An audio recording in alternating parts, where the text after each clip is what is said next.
Good morning and welcome to another practice session. We've been looking at hands, beautiful ladies' hands, the wrists, the soft backs of your wrists, and the full open palms, feeling through the palm side, not just the palms, but the fingers as well as the fingertips. And so I want you to feel your hands as we do a first third to get ourselves warmed up, and become aware of where you might have tension across the back of your hand and wrist. Places like this where it's a little tempting to have a little kink in the wrist. Places where you might feel the fingertips, but the rest of the hand is a little bit dead. Just places where your fingers kind of go limp, and so you don't actually feel inside there. Whatever's going on, we'll do a first third and just become aware of how you're perceiving your hands.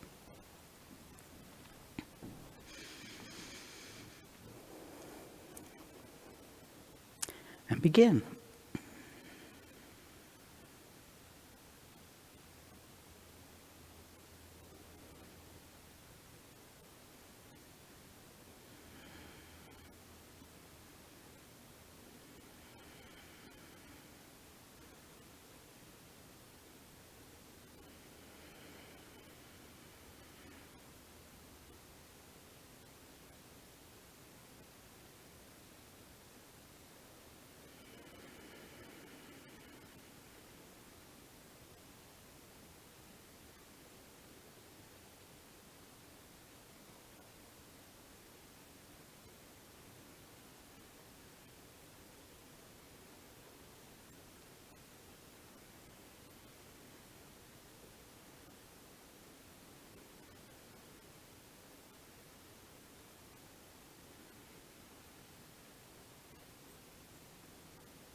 So, whatever you notice you can start becoming more aware of places where you might have tension, where you go dead and don't feel the fullness of your hands.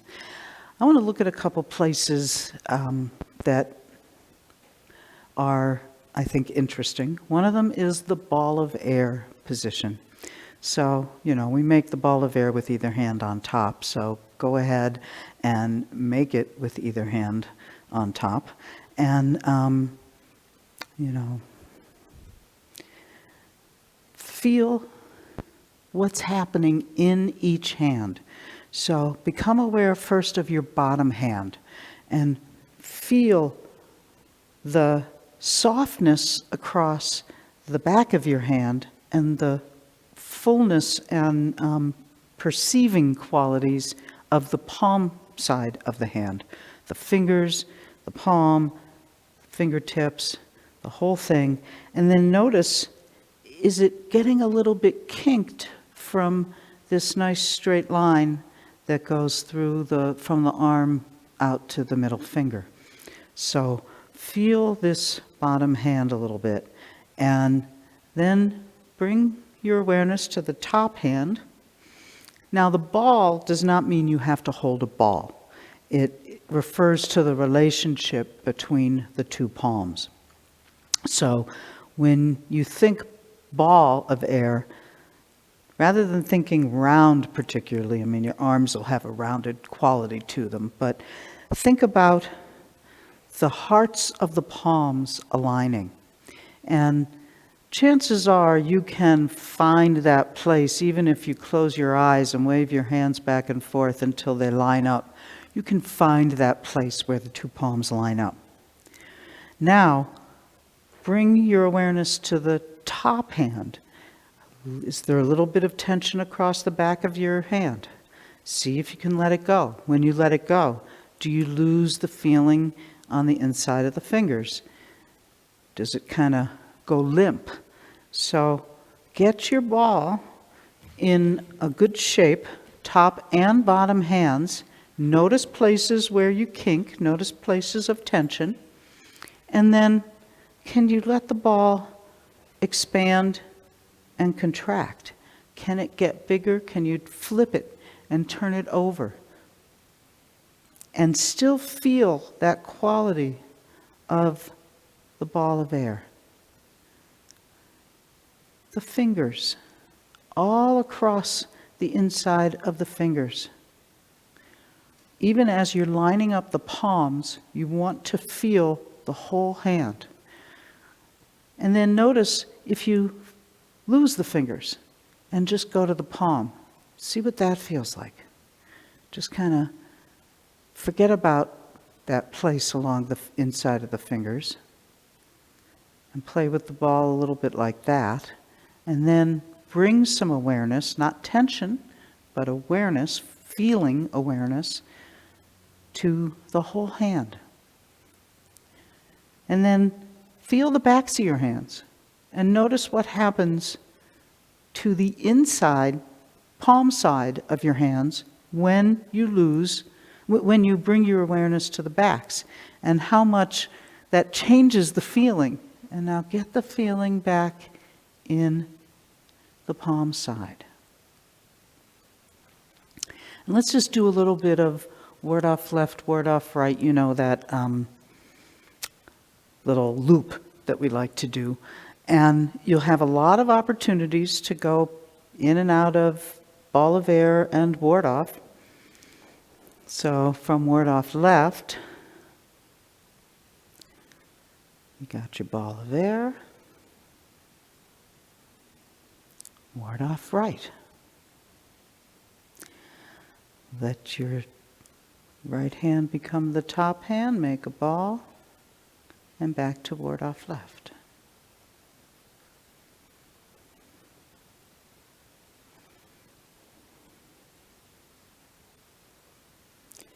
Feeling the whole inside palm side of the hands.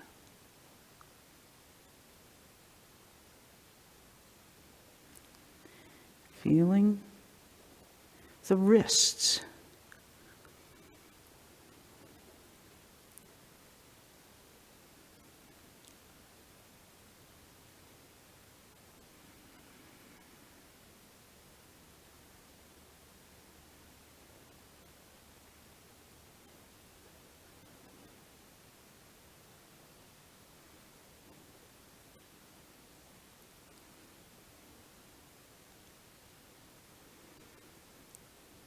Palms lining up in the balls.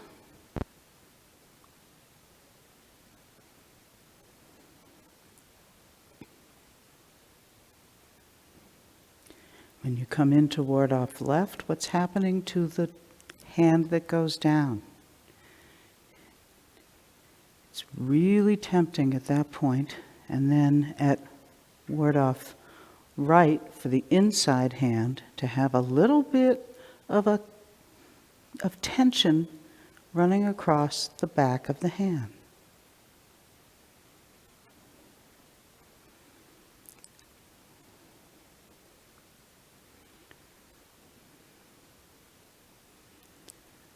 So become aware of any tendency and see how it's different to really keep the backs soft and the palm side open.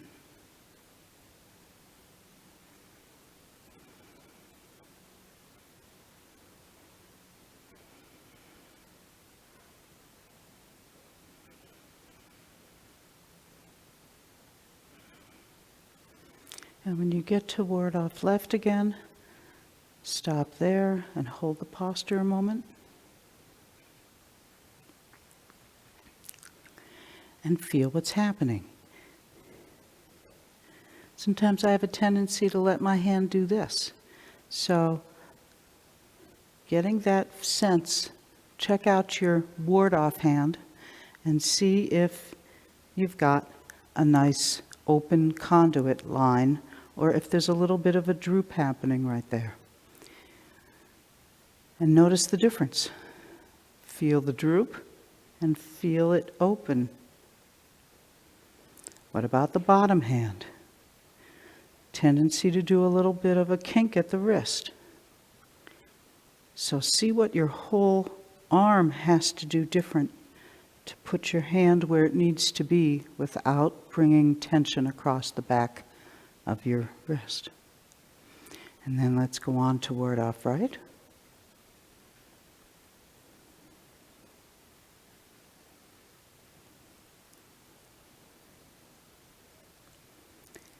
And again, check the ward-off arm, making sure that it doesn't have a little bit of a droop.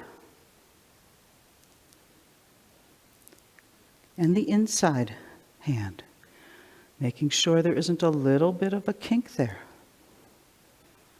And what you have to do to get those feeling more open.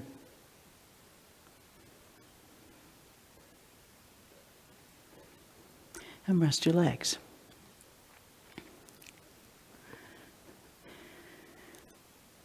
So there's a sense of really feeling the world with your hands. And we can get a little internal with ourselves and external with the hands. So bringing that sensing awareness all the way out to your hands. You know, one time I was practicing at a place that my parents were on vacation, and we were at a hotel, and we were outside on this little patio, and one of the people who worked there came by and stopped and watched, and then went over to my mother and said, "I'm sorry, your daughter is blind." And you know, what she saw was that my hands were feeling, you know, she probably thought, well, man, why doesn't her mother tell her to turn around and walk in a straight line? I mean, she keeps going around and around.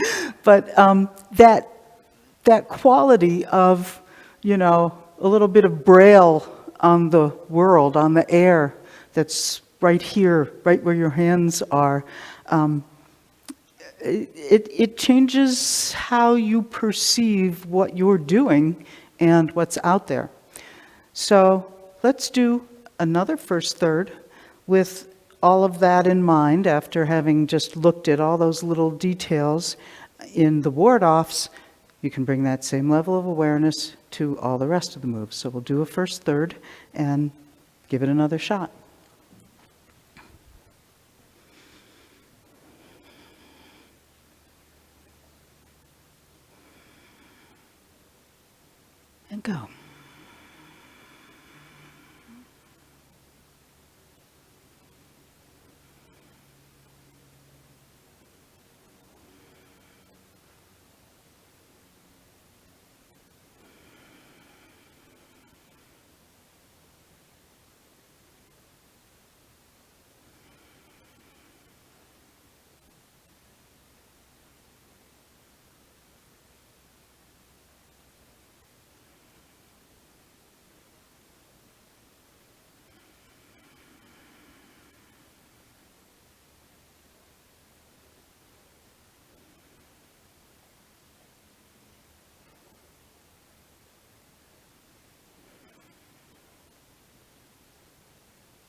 So one thing you might notice, bringing attention to the fullness of your palm side of your hands and the softness of the back of your hands, is that your hands feel bigger.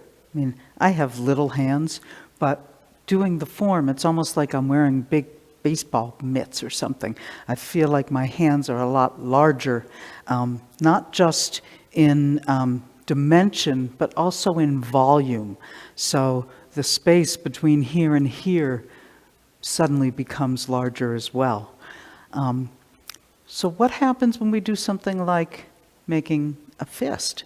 The hand becomes smaller, it goes from this to this, but you want to still have a feeling of softness across the back of your hand and of fullness and sensation on the inside of your hand. So, and then of course there's having doing a little bit of this with the fist, letting it get bent at the wrist.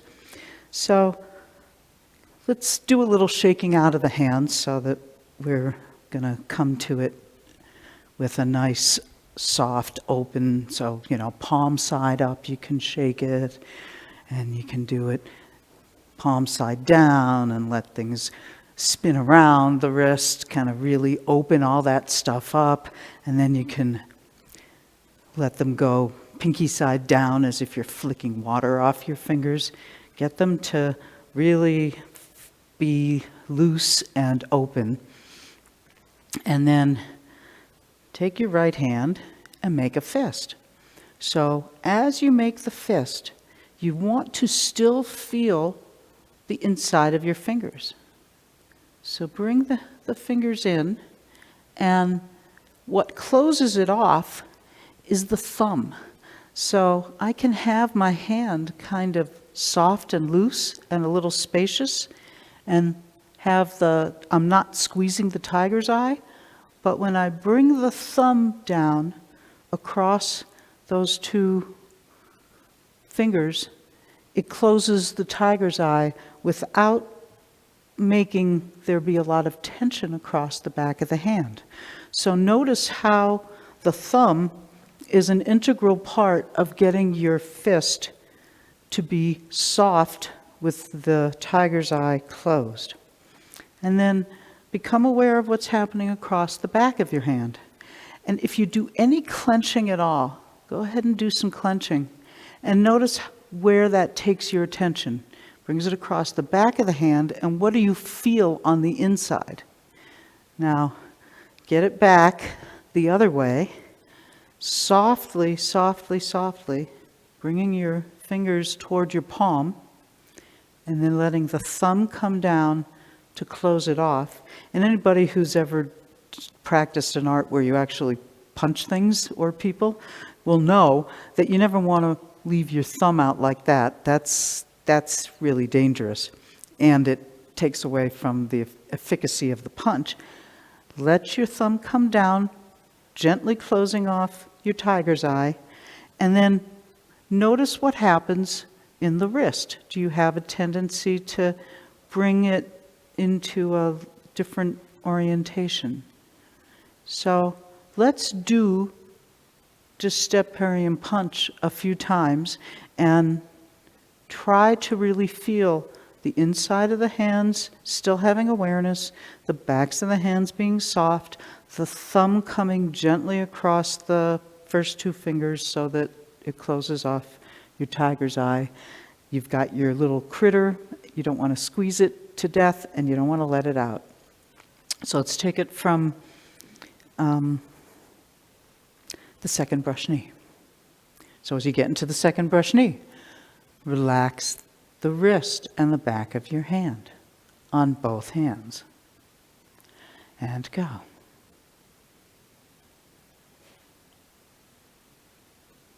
Gently squeeze a fist.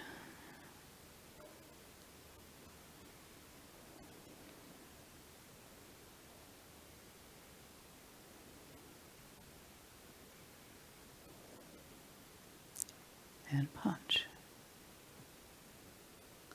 And again.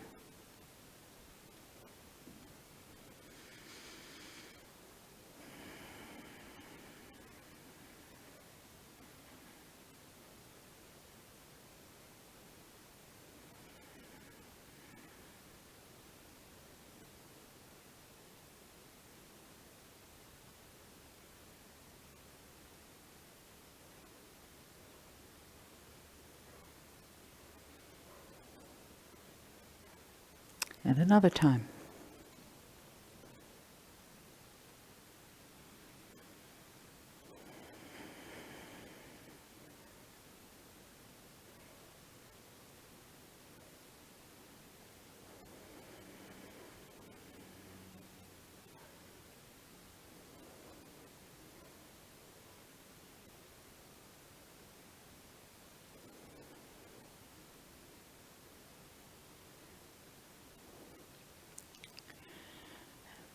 And we'll do it once more, and we'll hold it at the final posture.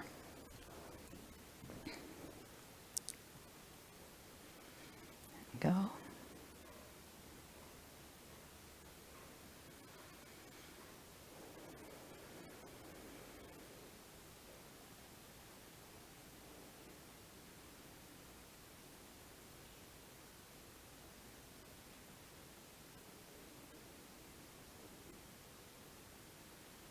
And hold it here. So check out your right arm.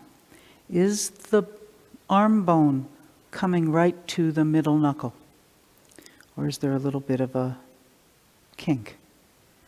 Can you feel each finger? Try it one at a time. Feel your thumb all the way out to the tip. The index finger, middle finger, ring finger, and pinky.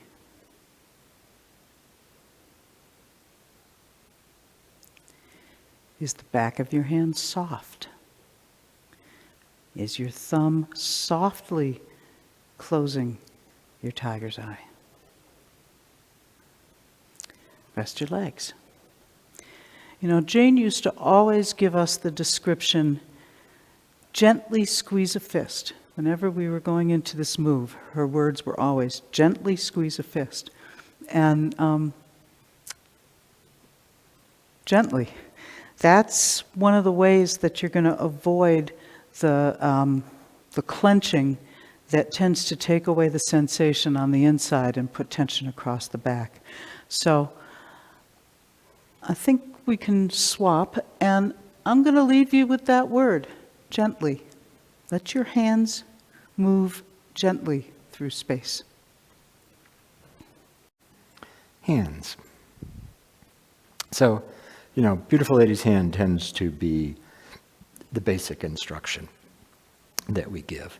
And so let's spend a little time on Beautiful Lady's hand. You all know what it is. The hand is flat.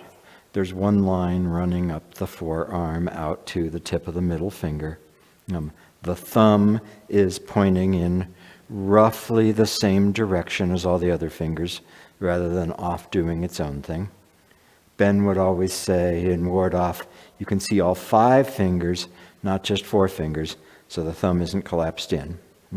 So there's a plane across the hand, here, and the thumb is in the same position as the others. The fingertips are awake, they're not droopy like noodles. So there's all that. Now there's 2 parts that are really essential for getting Beautiful Lady's hand. And the first one is this connection all the way up through the arm to the tip of the middle fingers. So the middle finger actually determines the direction of the arm and the hand.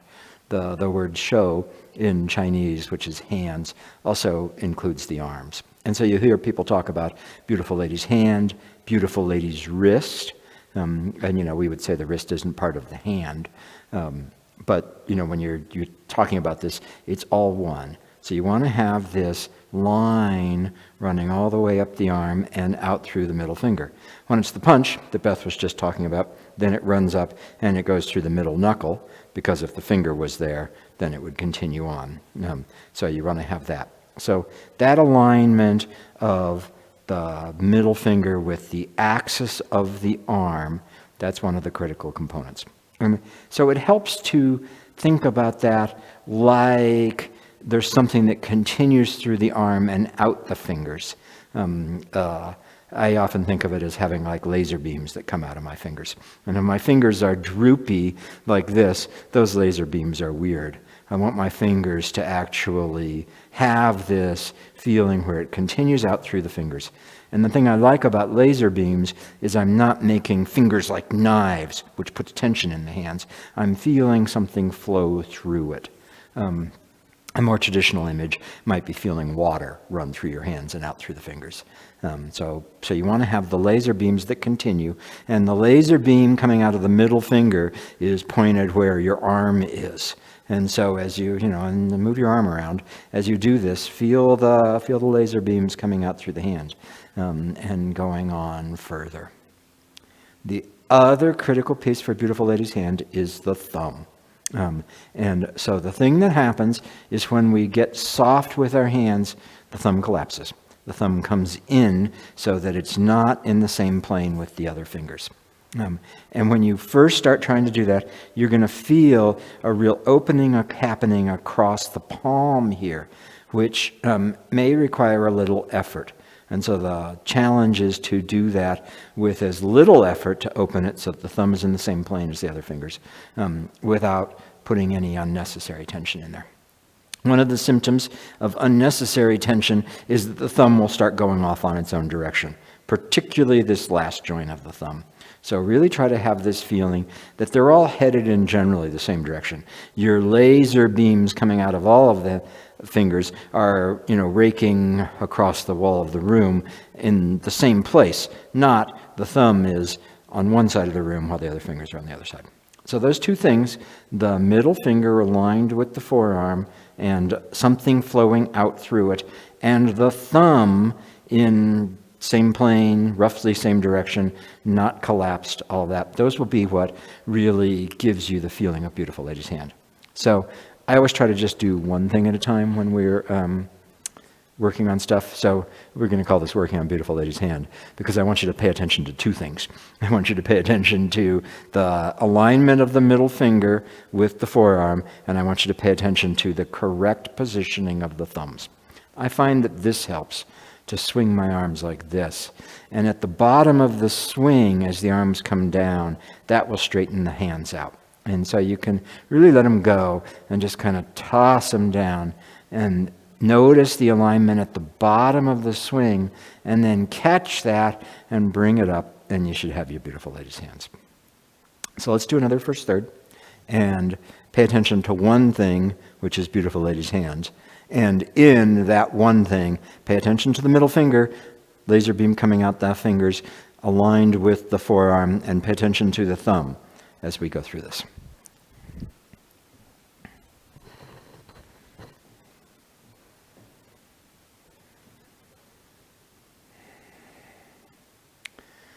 Okay, go ahead.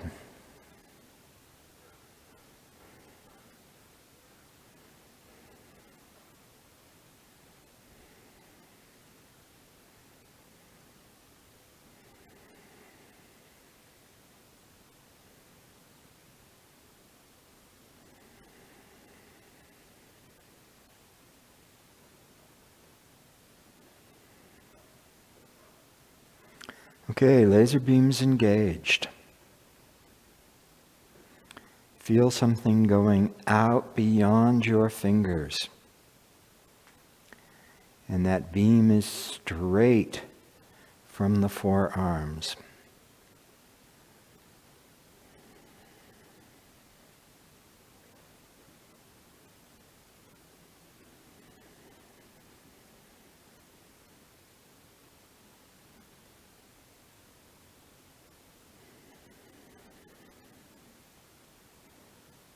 And feel the thumbs, not collapsed,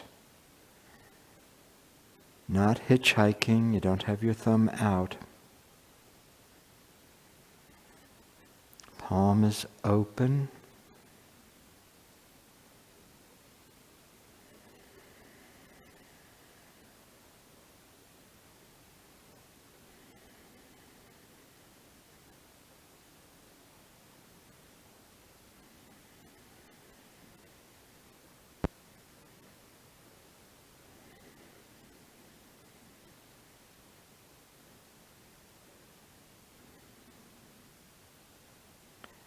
Middle fingers in a line with the forearms. Thumbs positioned so the palm is open.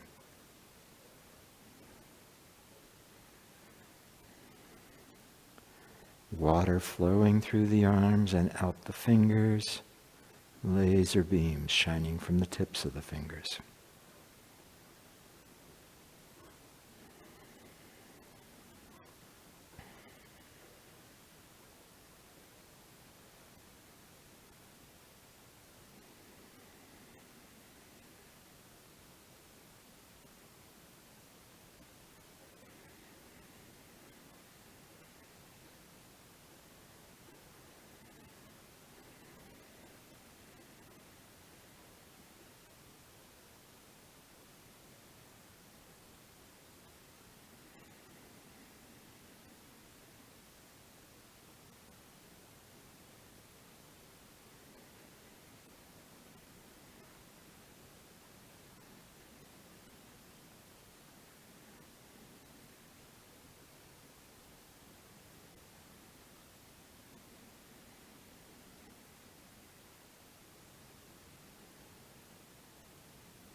So that's the basic shape that you need to have. And whenever you're having trouble with the hands, come back to that and see if you've let, and the laser beam aligned with the forearm will fix the hand from doing either of these things, as well as getting out of alignment in the other plane. So if you can get that feeling, that'll get your wrists aligned with the forearm. And if you get the thumb, then you'll have this openness in the hands. And, Tai Chi Chuan in application is primarily about sensing. It's primarily about feeling. So if I'm pushing hands with somebody, what I'm trying to do when I'm pushing hands with Beth is I'm trying to really feel her. I'm trying to really feel her here. And if I don't have beautiful ladies' hands, if my thumbs have collapsed so they get in the way when I do this, then it's going to be a lot harder to actually connect with her. I want this hearts of the palms on her, hearts of the palms open. Then, when you actually express energy, it's not done with the hands. So it goes through the hands. We're not manipulating with our manos. We are not having, Wolf likes to call them the attack dogs at the ends of your arms there. Or, sometimes I'll think of it as people have put bricks on the ends of their arms and they're banging at me with the bricks. So no attack dogs, no bricks, actually feeling through there. And getting this beautiful lady's hand will let you do that. Now, one of the things that happens a lot is we get tension in the back of the hands. Beth said this on Tuesday, which is that, quoting Professor Chung, there should never be any tautness on the back of the palm. And when you do various shapes, it's easy to feel like you're using the back of the palm to pull the thumb back. It's easy if you're in a ward-off and you're thinking about holding somebody off. If I'm here and I'm in ward-off and I'm defensive, as soon as I do that, there's tension in the back of the hand. And the back of the hand here is really almost always about connecting and listening. So, when we're in the ward-off, so take ward-off, left or right, we'll, do both of them. While you're doing this, you want this whole outer side of the arm is listening and feeling your full inside here. And so there's an inflation that happens from the inside, like a full beach ball or a pool of water that's so full in it. But this skin here on the outside has no resistance or force at all. So whatever's happening, if I'm doing push hands with Beth, and she's pushing actually kind of hard on me as she goes through there, I'm not meeting her here on the outside. That has to go through me as it comes through here. As soon as I meet her on the outside, and then she pushes, then I go. So as soon as I've got force there on the outside, then I'm in trouble with it. And so take your ward off again, and really feel listening on the outside here. Listening on the outside.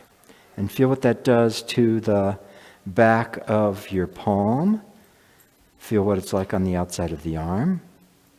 Do it on the other side. You can do ward off right, or you can do ward off left on the right side. I don't care. Either one. Really feeling full inside. Listening, listening, listening on the outside there. Back to ward off left. Okay, now visualize holding something off. Visualize a force coming in that you're meeting and resisting. And notice what that does to your arm. Right away, you probably have more tension in the back of the arm. You probably lost the looseness and openness in the chest and shoulder. And now go back to listening on the outside here. Listening. And do the same thing on the other side. So you've got the nice full aware inside. Hold something off. Visualize force coming in that you hold off. See what the tension that puts in the arm. And go back to listening. Soft, soft. So we usually use the outside of the arm here to meet and connect.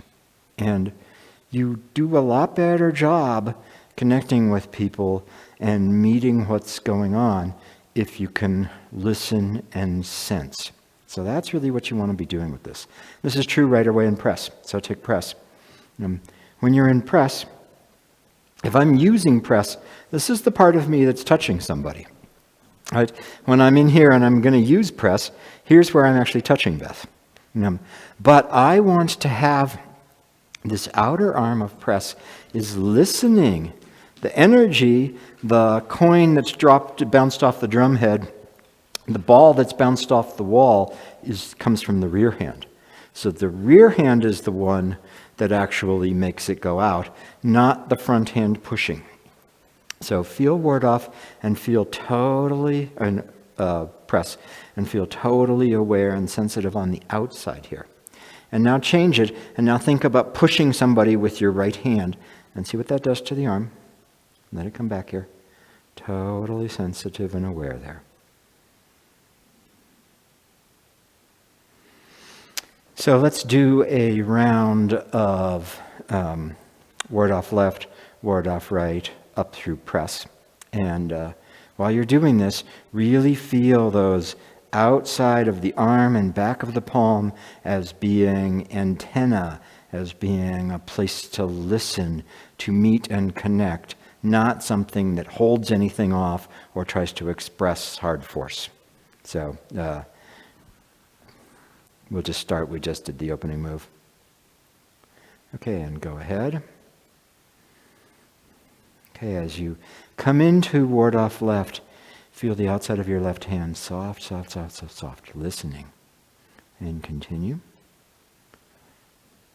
As you come into ward off right, feel the outside of the hand listening, soft.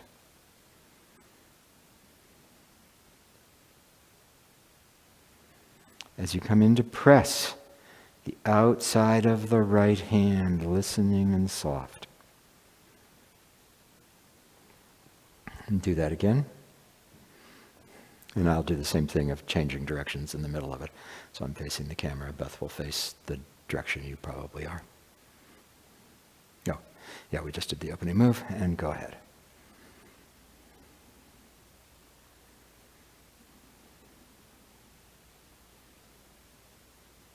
Outside of the left arm. Ward off right. Outside of the right arm.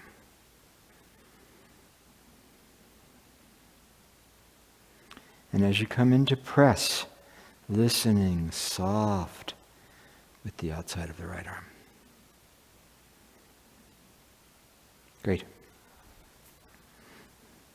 So another part of the hand that we use a lot is this outer blade of the on the pinky side of the hand, right? So that's all over the place. Like when we come in and do the punch, this strike here is with the outside of the hand. Again, I'm not trying to do it with my hand, but I want to be really aware of that whole outside of the hand. When we come from press into push, as you sit back here, you're aware of the outsides of the hands.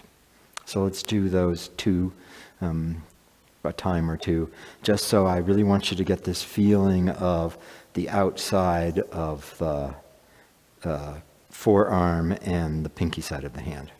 So press into push the first time. So you're in press. As you sit back, feel the outside edges of both hands.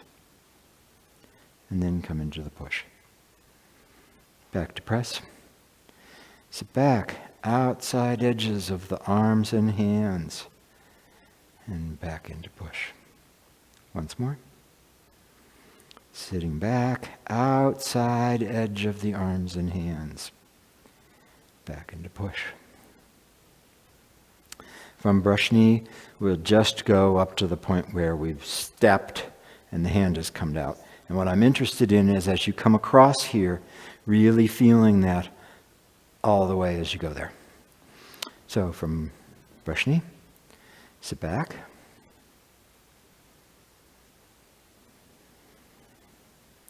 Shift. And now pay attention to the outside edge of the left hand. Back to brush knee.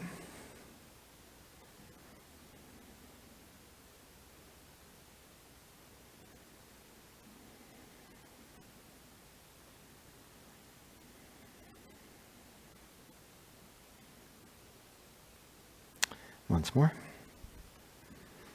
Sit back, hand drops, forward, squeezing a fist, gently, step and shift, outside edge of the left arm and left hand.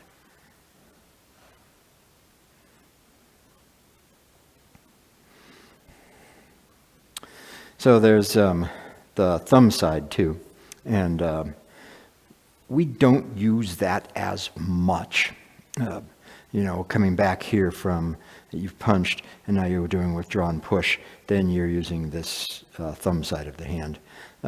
Flying diagonal, as you go in there, you're using the thumb side of the hand. So there's this edge too. The problem with that edge is the thumb can get in the way. So, in flying diagonal, we've been taught various strategies so the thumb doesn't get in the way. One of them is to get the thumb out of the way. And you do flying diagonal so that there's a flat edge across there. Ben Lowe did this a little bit more as catching somebody in between there and doing it. We just don't have as much of that. But then there's all the stuff inside the hand. So there's the base of the palm. A lot of arts will do a lot of stuff with heel of the palm strikes. So you'll be doing this kind of stuff. A little bit of that is in our form, but we tend to not pay that much attention to the base of the palm. And so just do this with me, and you'll see why. So take push posture. And now primarily focus on the base of the palm and have it lead, which is nice, right? This is strong and powerful. It's all lined up with the body.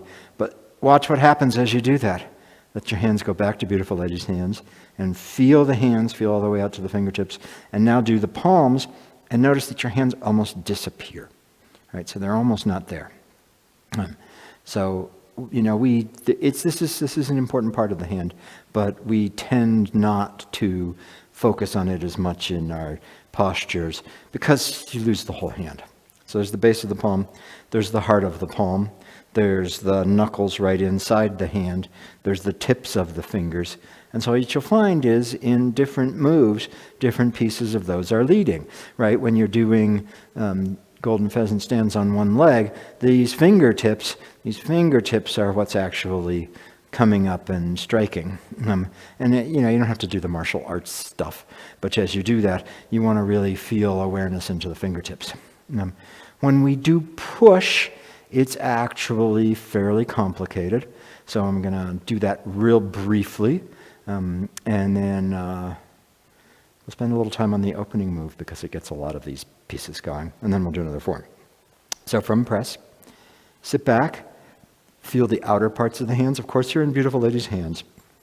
As the hands drop, feel the heart of the palm. As the hands drop, feel the heart of the palm. As you come forward, feel the knuckles inside the hand. And then as you settle, feel the heart of the palm again. So the way that works is outer parts of the hands separating, hearts of the palms catching, bony knuckle inside the hands uprooting, hearts of the palms issuing. So do that a couple times, just pay attention to those places. Sitting back, outside parts of the hands, catching, hearts of the palms, lifting, bony part inside the hand, releasing, hearts of the palms again. Press.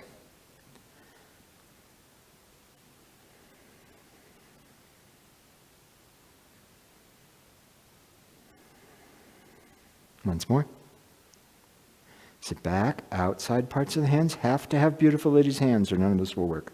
Gathering down, hearts of the palms. Uprooting, bony parts in the hands. Releasing, hearts of the palms again. So just doing that, we're aware of the outside part, we're aware of the hearts of the palms, we're aware of the bony part, we're back to the hearts of the palms. So you get some motion going on inside the hands. This is big in the opening move. So as you're doing the opening move, your hands drop. And now the motion runs out through the arm, letting the fingertips hang.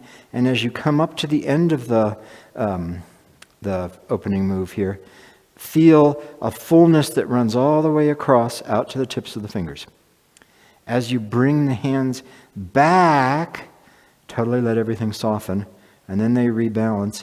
And then this is the part I'm interested in. As you put it down, watch it as it goes down. So first, here's a place where the palm will lead, the heel of the palm, then the heart of the palm, then it goes through the bony part, and then it works its way out through each segment of the fingers all the way out to the tips of the fingers. So don't neglect this.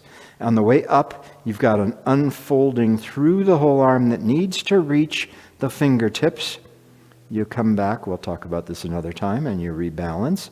And then as you go down, watch the heart of the heel of the palm, the heart of the palm, the first knuckles, and out to the fingertips. So this going down is not perfunctory. This going down exercises all the way through the hand. So let's do the opening move a couple times. Release the arms.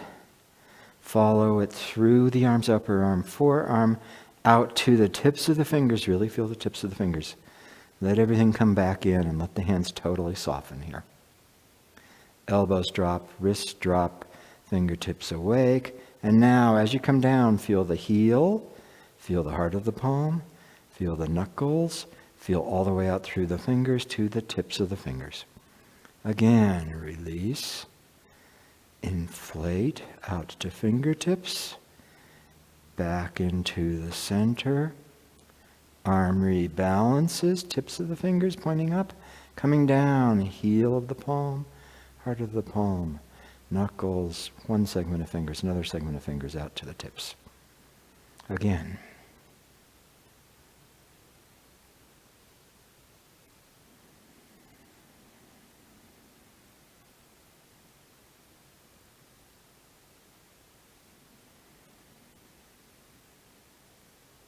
All the way out to the fingertips. Again, release. Fill all the way out to the fingertips. Back into the center. Arms rebalance, fingertips awake. Heel of the palms drop. Hearts of the palms drop. Knuckles, segments of the fingers out to the tips. Again.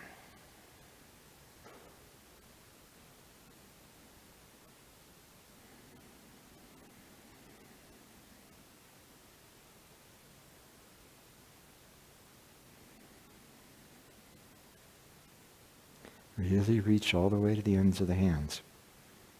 Once more.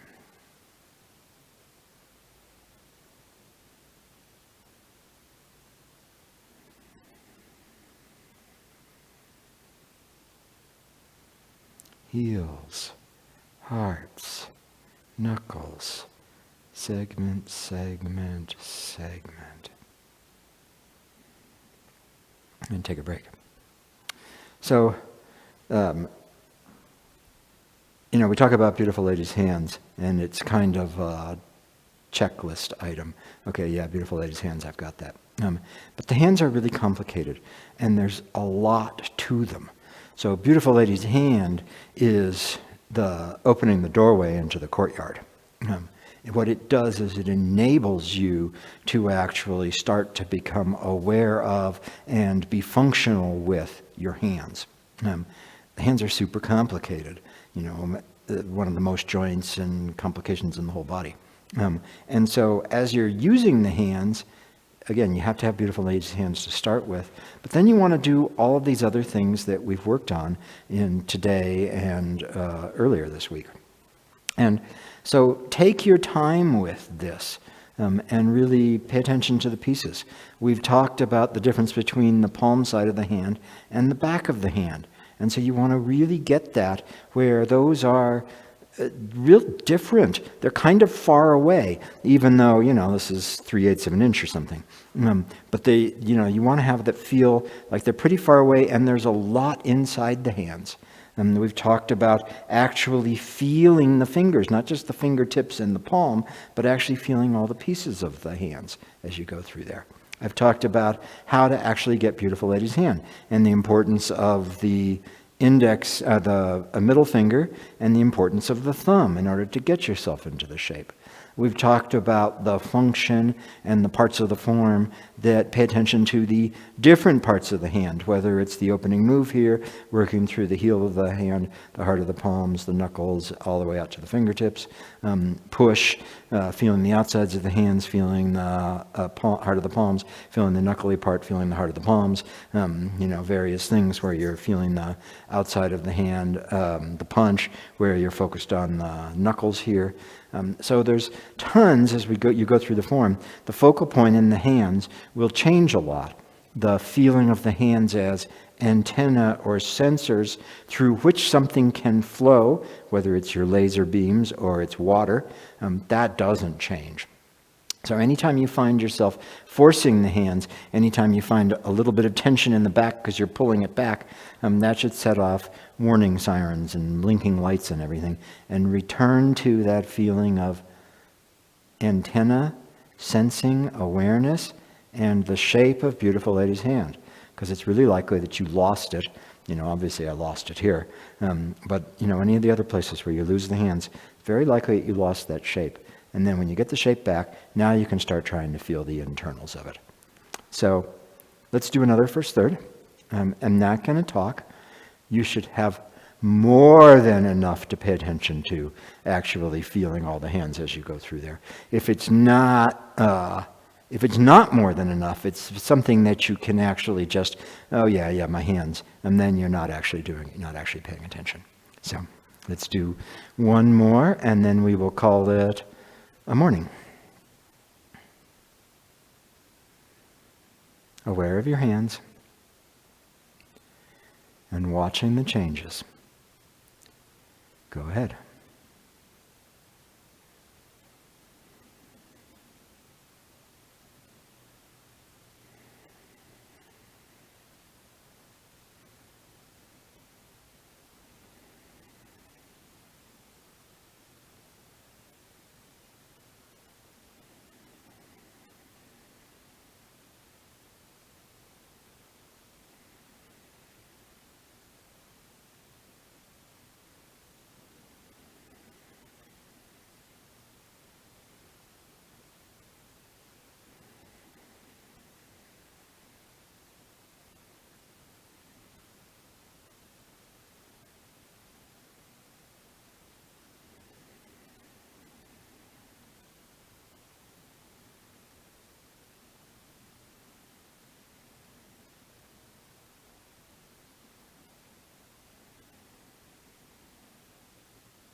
So it's well worth working on the hands.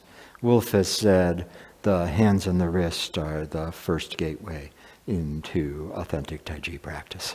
And as you're doing your own work or you're working with other people, take a look at their hands in, of course, a non-judgmental but observant and witnessing way.